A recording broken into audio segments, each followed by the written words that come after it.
My channel earth mom Dehradun और मैं हूं ज्योति। देहरादून उत्तराखंड में आप सभी का बहुत बहुत स्वागत है। सो दोस्तों, आज की वीडियो स्टार्ट करने से पहले मेरी आप सबसे रिक्वेस्ट है कि प्लीज चैनल को सब्सक्राइब करना बिल्कुल मत भूलिए। साथ ही बेल आइकन हिट कीजिए ताकि मेरे आने वाली हर वीडियो को नोटिफिकेशन आपको सबसे पहले मिल जाए। तो आप सबका ज्यादा समय ना लेते हुए आइए आज का वीडियो शुरू करते हैं। तो दोस्तों, आज की मेरे थंबनेल से आप लोगों को आइडिया लग ही गया होगा कि मैं किस बारे में बात करने वाली हूं, और मैं जानती हूं कि आप लोग भी बहुत ज़्यादा एक्साइटेड होंगे सच जानने के लिए और बहुत ज़्यादा एक्साइटेड होंगे मेरा पॉइंट ऑफ व्यू इस बारे में सुनने के लिए। तो इसीलिए आप सबके लिए मैं यहाँ पे अपना पॉइंट ऑफ व्यू देने के लिए आ गई हूँ। तो दोस्तों, शलवार बीबी जी के आजकल के व्लॉग्स देख के बहुत सारे लोगों को बहुत कुछ समझ में आ रहा है, एंड आई होप कि अब ट्रांसपेरेंसी उनको भी नजर आ रही होगी। लेकिन जो कि ब्लाइंड सपोर्टर हैं, ब्लाइंड भक्त हैं, उनके आगे तो अगर हम लोग क्लीन चिट लाके भी रख दे तो वो उस पे भी आर्ग्यूमेंट करने से बाज नहीं आएंगे। तो खैर, उन लोगों को हमें एंटरटेन करना भी नहीं है, क्योंकि हम जानते हैं कि सच क्या है, और वही सच को सामने लाने के लिए हम लोग सब अपनी अपनी तरफ से पूरी हेल्प कर रहे हैं, ताकि ऑडियंस बिल्कुल भी गुमराह ना हो और सच का पता ऑडियंस को भी चले कि आखिर सच है क्या। सो दोस्तों, मुझे एक बात समझ में नहीं आती है कि जब सवालों की बौछार सामने वाली पार्टी की तरफ से हुई थी तो उनको हर नाइट, हर दिन में जवाब चाहिए होता था। एक दिन का भी उनसे सब्र नहीं होता था और उन्हें अपनी हर सवाल का जवाब चाहिए होता था। लेकिन अब अगर सवालों की बौछार सितारा सपोर्टर की साइड से है तो शलवार बीबी आके एक भी सवाल का जवाब नहीं दे रही है। इससे क्या साबित होता है? इससे यही साबित होता है कि कहीं ना कहीं कुछ ना कुछ गड़बड़ है, कुछ ना कुछ नहीं, बहुत कुछ गड़बड़ है, और वो सामने आके उनके पास जवाब ही नहीं है कुछ देने के लिए, क्योंकि अब वो ज्यादा ऑडियंस को गुमराह नहीं कर सकते और उनका झूठ बहुत ज्यादा अब चल नहीं सकता। एक बात मुझे बताइए, ऐसी कौन सी प्रेगनेंसी होती है जिसमें इंसान का जो पेट है वो उसके 25-30 दिन के बाद ऐसा पेट निकाला है जैसे कि डिलीवरी का 9 मंथ चल रहा हो? ऐसा कौन सी प्रेगनेंसी होती है जिसमें आपको 25 डेज के अंदर वापस से बेबी बम निकल के आ जाए और ऐसा लगे जैसे 9 मंथ की प्रेगनेंसी है? ठीक है। दूसरी बात कि ऐसी कैसी आपको वीकनेस हो गई कि आपको अर्जेंटली हॉस्पिटल जाना पड़ा और हॉस्पिटल जाके ड्रिप्स लेनी पड़ी, वाइटल्स लेने पड़े? ऐसी कैसी आपको कमजोरी आ गई? व्लॉगिंग में तो आप बिल्कुल तंदुरुस्त दिख रही हैं, एवरी डे आपका व्लॉग आता है, एवरी डे आप अच्छा खाती हैं, अच्छे तरह उठ रही हैं, चल रही हैं, इनफैक्ट आप घूम फिर भी रही हैं, रात रात तक आप आउटिंग पे हैं, फार्म हाउस में हैं। देन अचानक आपको कमजोरी कैसे आ जाती है? और अगर किसी को कमजोरी आती भी है तो उसको टैबलेट्स दी जाती हैं, एकदम से वाइटल्स और ड्रिप कौन चढ़ाता है? ये तो बहुत इमरजेंसी कोई केस होता है जब इंसान का बिल्कुल ही लेवल डाउन हो गया, वो चक्कर खा के गिर गया और उसके अंदर वीकनेस इतनी ज्यादा हो गई कि अब डॉक्टर को वाइटल्स चढ़ाने ही पड़ेंगे। तो ऐसी कैसी आपकी कमजोरी थी कि आपको तुरंत वाइटल्स चढ़ाने पड़े? और जो वाइटल्स हमें देखने को मिल रहे हैं वो कहीं से कहीं तक भी वाइटल्स नहीं लग रहे हैं, वो कहीं से भी कहीं तक ऐसा पता नहीं चल रहा है कि आपको वाइटल्स दिए जा रहे, क्योंकि जिस रूम में आप वहां पे थे उस रूम में आपके अलावा कोई भी और पेशेंट नहीं था।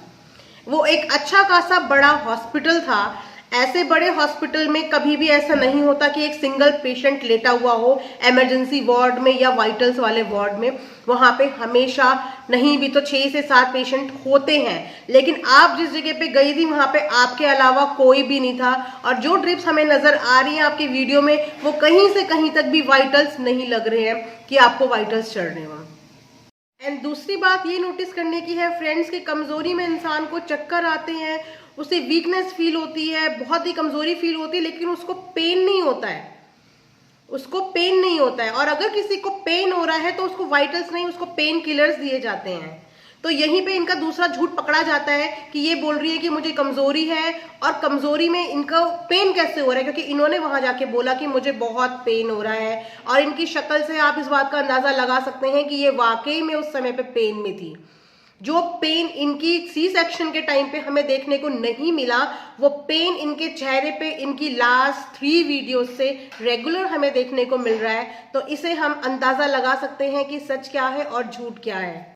दूसरी एक और बात गौर करने की है दोस्तों कि जब सी सेक्शन का इन्होंने जो ये ड्रामा क्रिएट किया था उस समय हॉस्पिटल में एक गार्ड ही नजर आया था। उस गार्ड के अलावा कोई भी हॉस्पिटल में रिसेप्शन एरिया में ओपीडी में कोई भी कहीं तक कोई पेशेंट हमें देखने को नहीं मिला। किसी भी हॉस्पिटल में ऐसा होता ही नहीं है कि वहां पे पेशेंट्स ना हो, हर जगह पेशेंट हमें देखने को मिलता है। लेकिन इनकी डिलीवरी के टाइम पे हमें वहां पे कोई पेशेंट देखने को नहीं मिला। लेकिन अब जब ये हॉस्पिटल में गई थी तो हॉस्पिटल में अच्छा खासा रश था। यानी कि जब इन्होंने वो अपना ड्रामा सेट किया था उस समय पे या तो ये हॉस्पिटल जिस दिन बंद होता है, ऑफ होता है हॉस्पिटल का, ओपीडी बंद होती है, ये उस दिन गई थी, या भगवान ही जानता है कि इन्होंने वहां पे क्या ड्रामा किया। लेकिन हॉस्पिटल में अब आपको देखने को मिलेगा कि हॉस्पिटल में अच्छा खासा रश था। सो दोस्तों, यहां से ये बात तो क्लियर होती है कि इस समय पे सलमा जो हॉस्पिटल में गई और जो उसको ड्रिप चढ़ी है, मैं जहां तक जानती हूं या जो अभी खबरें आ रही है और जो खबरें चल रही है उससे यही पता चल रहा है कि सलमा की डिलीवरी तब नहीं हुई थी, सलमा की डिलीवरी अब हुई है। और जो वाइटल्स उसको चढ़े हैं वो वाइटल्स नहीं थे, वो पेन इंड्यूस करने के इंजेक्शन थे जो अक्सर लेबर टाइम पे दिए जाते हैं। बहुत सारी लेडीज इस बात को भी जानती होंगी कि जब नॉर्मल डिलीवरी में आपको पेन इंड्यूस करने के लिए इंजेक्शंस दिए जाते हैं, तो ये वो इंजेक्शन थे और उससे जो पेन उसको हो रहा था वो उसके चेहरे पे, उसकी बॉडी लैंग्वेज में हमें क्लियर देखने को मिल रहा था। शलवार बीबी जी, मैं आपसे बस एक ही बात कहूंगी कि जब भी आप अपनी बेटी का फेस रिवील करें, अपने बच्चे का फेस रिवील करें, तो उसकी प्री और पोस्ट दोनों फोटो हमें दिखाएं, उसकी पहले की पिक्चर भी हमें दिखाएं और उसकी करंट पिक्चर भी हमें दिखाएं। तब हमें पता चलेगा कि सच क्या है और झूठ क्या है, और तभी सभी लोगों को इस बात का सबूत मिल जाएगा कि सच क्या है, झूठ क्या है। ठीक है, क्योंकि हम लोग तो बहुत अच्छे से इस बात को जानते हैं कि ये सब कुछ ड्रामा है और इस ड्रामे में एक पैसे की भी सच्चाई नहीं है।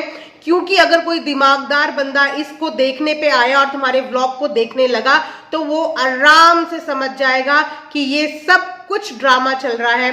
और इस ड्रामे में तुम्हारे जो संगी साथी है ना, उनकी भी बॉडी लैंग्वेज से बहुत जल्दी बहुत कुछ पता चल रहा है और आने वाले टाइम पे तुम्हारे वही संगी साथी तुम्हारी पोल खोलते हुए नजर आएंगे, मार्क माय वर्ड्स। रही बात तुम्हारी बेबी, न्यू बॉर्न बेबी मलाक की, तो मुझे एक बात समझ में नहीं आती कि किसी किसी व्लॉग में तो मलाक बहुत एक्टिवली रोती हुई दिखती है और किसी किसी व्लॉग में वो सिर्फ कंबल के अंदर छुपी हुई नजर आती है।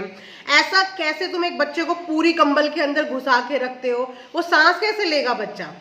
किस बच्चे का पूरा मुंह कवर करके सुलाया जाता है? मैं तो पहली बार ऐसा देख रही हूँ कि एक न्यू बॉर्न बेबी का पूरा फेस कवर करके उसको सुलाया जा रहा है।